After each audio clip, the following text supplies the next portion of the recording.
the text. Okay? So there are two parts of this. The first part you guys are doing individually, which is why you have this piece of paper, and then that graduates up to you guys getting a large sticky note, flip chart, piece of paper, and us making a chart to go out in the hall.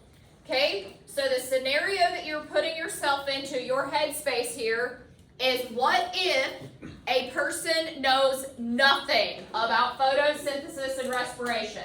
So we're assuming that they don't even necessarily know reactants and products and things that you guys now should have as common knowledge. Okay? So you were thinking of a sheet of paper, and within a 15-minute time frame, what you could teach a person about those two things. Okay, if you wanted to, you could fold it in half and then have one side for photosynthesis, one side for respiration. You could fold it this way and do the exact same thing. It is up to you. But do keep in mind that we're not giving a target age, but we do have a target demographic of a person that doesn't know about photosynthesis and respiration.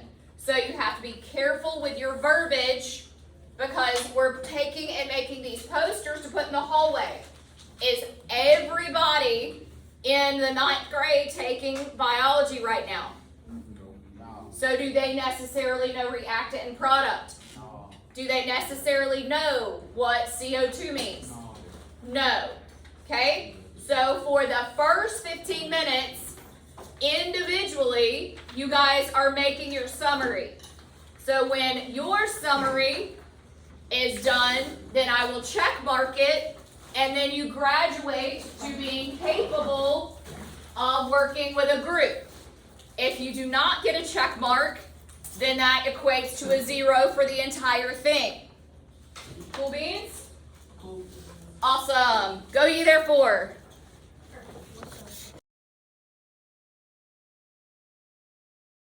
Alrighty, so now let's check in, checkpoint. I know some of you are still kind of sort of finishing up, but checkpoint of our gist is that there are some people finishing now, so I want you guys to be able to move to the next step.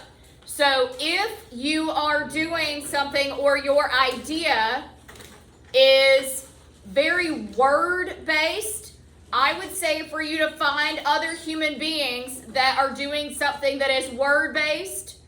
Like Aiden, I would say for sure that you would want Andre and Jonelle to work with you, because I see a bunch of words on theirs, as where Travell, I see yours is a chart, and I see that these guys are also wanting to do something kind of chart-based. So maybe you guys kind of partner up. There are 4 pieces of chart paper around the room. There are your arts and craft supplies kind of all over the place as well.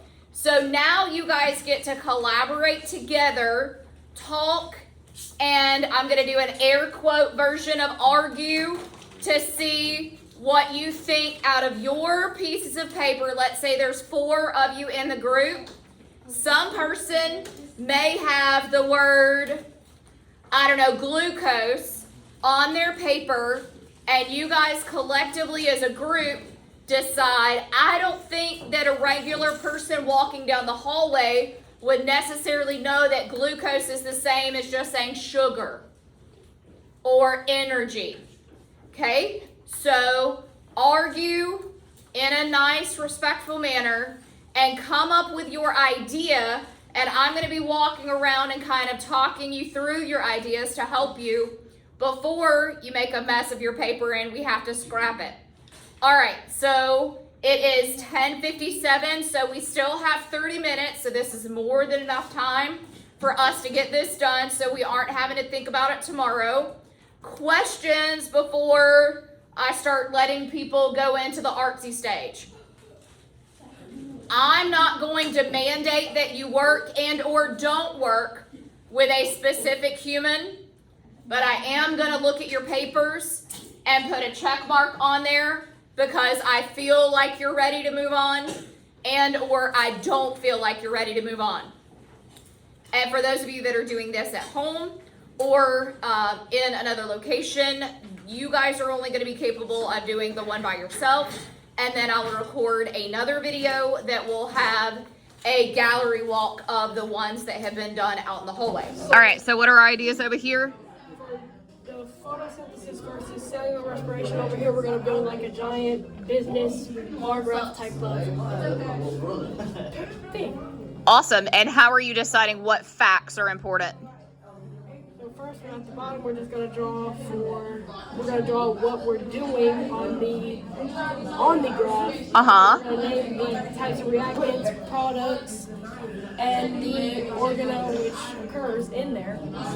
Then we're going to start drawing the measurements and the size and which they compare it and however which one. And then we're going to color it, give it some art design, which Emily's going to do.